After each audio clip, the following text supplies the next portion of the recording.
Kalau ditanya, semua orang pasti maunya sama nih. Beli properti semurah mungkin lalu nilainya bisa naik sedini mungkin.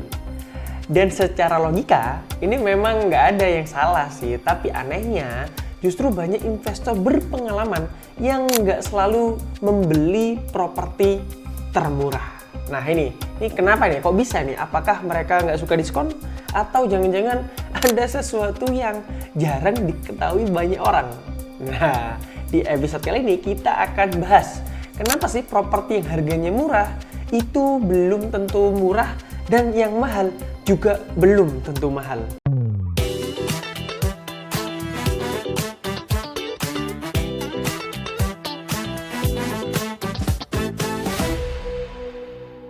Nah, hari ini saya membahas ini tidak sendiri ya. Kali ini kita kembali lagi ditemani dengan Pak Berti. Gimana kabarnya hari ini Pak Berti? Baik Mas Safi. Nah, ini sepertinya saya akan membuka sebuah percakapan yang cukup menarik dan berbobot nih Pak Berti. Kita langsung coba bahas nih. Kalau menurut saya sih sebenarnya simpel ya, investasi itu kita berarti beli murah, kita jual dengan harga mahal. Ya. Jadi kan makin murah harga belinya, itu bukannya harusnya bukan semakin bagus nggak sih Pak Berti? Belum tentu sih Mas. Jadi menurut saya justru itu salah satu cara berpikir yang paling sering membuat orang kehilangan peluang. Lah ini kan padahal bukannya prinsip investasi seperti itu. Pak Berti. Ya memang prinsipnya itu beli yang murah ya. Tapi murahnya itu harus dilihat dulu gimana kondisinya juga. Nah, karena banyak orang yang menganggap murah itu di angka saja. Padahal kalau investor yang berpengalaman melihat itu sebagai value.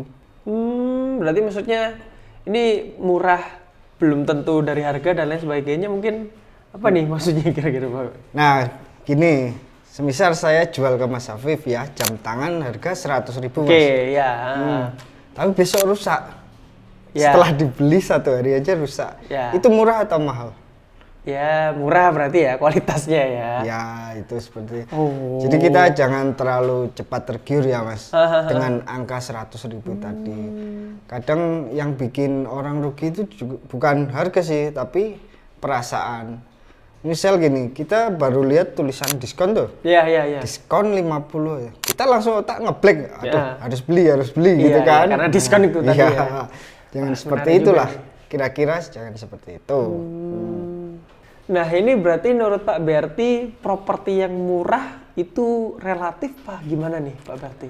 Sebenarnya sangat relatif Mas. Sangat relatif ya. Jadi pertanyaannya yang lebih penting adalah murahnya dibanding apa?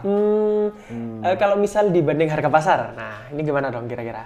Sebenarnya bukan cuma itu, menurut saya murah itu berbanding langsung dengan potensinya sih Mas. Oh potensinya justru ya? Misal ada villa nih. Harga 2,5 M dan harga 3 M. Nah, kemudian orang langsung fokus nih, wah selisih 500 juta kan, ya kan? Bisa lebih baik ya. Padahal saya malah bertanya nih, 5 tahun lagi selisihnya itu masih 500 juta apa enggak? Ini kayaknya yang jarang dipikirin juga nih kayaknya Pak Berti ya. Karena kebanyakan orang sibuk menghitung uang yang keluar di awal itu. Tapi mereka lupa sih menghitung uang yang potensi uang yang akan masuk. Gitu. Kita bisa menghemat 500 juta tapi kehilangan 2 miliar itu namanya hemat atau mahal sih. Ya kerasa lah ya. Iya. Menarik ini. Nah, tapi nih Pak Berti yang jadi rasa penasaran saya. Seharusnya kan kalau propertinya itu ada harga yang jauh lebih murah dari pasarannya itu harusnya bukannya kita lebih seneng ya? Ya kalau saya sih waspada dulu Mas. Justru waspada nih. Kenapa nih Pak Berti? Ya karena saya percaya sih satu hal, kalau suatu terlalu bagus untuk menjadi kenyataan biasanya memang ada sesuatu hal yang harus kita ini dulu. Iya. Kita cek dulu. Berarti jatuhnya ini kita harus curiga nih berarti. Bukan curiga Mas. Oh bukan, ini berarti. Cuman ini kita harus mengecek di awal atau cari tahu lah kenapa kok ini murah. Apakah lokasinya gimana, aksesnya gimana, terus kualitas bangunannya gimana atau nanti kawasan ini ke depannya gimana itu Mas.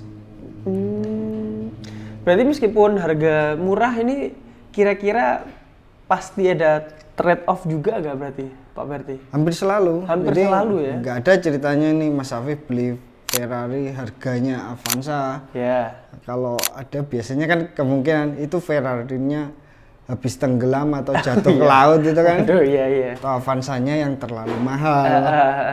Itu bisa jadi Avanza di mode Ferrari, nggak tahu juga ya nih ya. Bisa. Nah, ini kita lanjut lagi nih Pak Berti. Semisal kalau dari sisi developernya sendiri deh, ini sebenarnya gampang nggak bikin produk yang lebih murah? Gampang Mas. Gampang sekali. Malah gampang sekali. Oh. Kalau kita targetnya cuma murah ya banyak spek yang bisa dipotong Mas. Misal kualitas materialnya dikurangi, luas tanahnya juga kecil, desain, terus fasilitasnya, bahkan lokasinya kita kasih yang ujung dengan akses yang terbatas. Tapi pertanyaannya apakah itu keputusan yang baik untuk konsumen? Jadinya kan belum tentu. Iya juga ya. Dan itu juga salah satu filosofi kita Mas di Miraland untuk mengembangkan Samanivilla. Kita nggak pernah bertanya bagaimana cara menjadi yang paling murah. Iya. Karena pasti yang lainnya akan ada yang lebih murah. Ya banyak lah ya. Tapi pertanyaannya bagaimana menciptakan value yang baik untuk jangka panjang untuk investor gitu. Ini menarik juga nih sebenarnya filosofinya. Ya ibarat kalau di sekarang kan kecap nggak ada yang nomor 2 ya. Pasti aku semua nomor 1 ya Pak Berti ya. Tapi kayaknya kalau ditarik dari Pak Berti ini kesimpulannya Miraland ini menekankan sisi mana yang lebih baik untuk investor mungkin ya ke depannya. Ya seperti itu. Nah berarti pertanyaan saya nih sekarang Pak Berti. Investor ini berarti sebenarnya membeli masa depan berarti ya? Bukan hanya bangunannya aja nih berarti ya? Kalau menurut saya, iya Mas, pasti itu. Karena bangunan itu makin tua, tapi lokasi, semisal kita lihat dari perkembangannya, kawasannya, terus kemudian permintaan pasar, itu pasti akan menentukan nilainya di masa depan. Jadi investor yang pengalamannya udah luas, biasanya tidak terobsesi mencari yang paling murah Mas. Mereka mencari yang paling masuk akal dan value-nya akan terus berkembang. Waduh, menarik. Kira-kira Pak Berti ada gambaran nggak ini?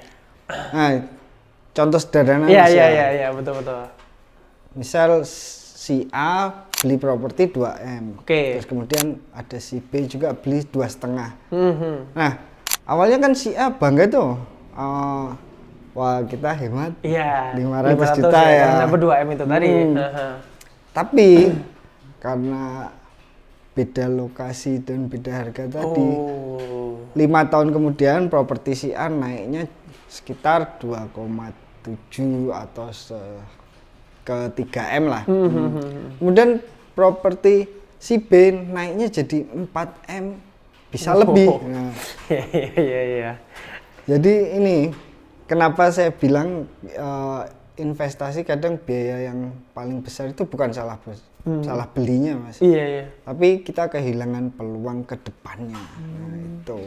Ini malah justru kalau dari gambaran Pak Berti justru malah yang B nih yang lebih hemat ya. Ya, ke depannya kan dia udah menghasilkan lebih banyak daripada si A. Kalau dibandingin tadi ya. Wah, ini berarti seperti yang tadi kayaknya Pak Berti saya bilang ini memang bahasanya cukup menarik ya.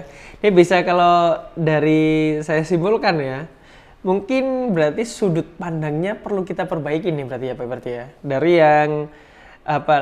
Dari yang kita mungkin mikirnya cari yang paling murah, kita ubah ke cari yang properti yang memberikan value yang terbaik. Kira-kira seperti itu ya Pak Berti ya. Karena tujuan investasi bukan hanya membeli yang paling murah Mas. Tapi mendapatkan hasil yang optimal di masa mendatang. Menarik. Siap Pak Berti, terima kasih. Jadi kalau menurut teman-teman nih ketika beli properti, apakah harga itu jadi pertimbangan utama atau justru value dan potensi kedepannya nih yang lebih penting? Nah, ini bisa kalian tulis ya pendapat kalian masing-masing di kolom komentar, dan terima kasih juga Pak Berti untuk insight-nya kali ini. Pembahasan yang cukup menarik ya untuk kita bahas hari ini. Mungkin segitu aja kayaknya untuk video kali ini. Jangan lupa like, subscribe di channel Biralan Bali. Sampai ketemu di video berikutnya.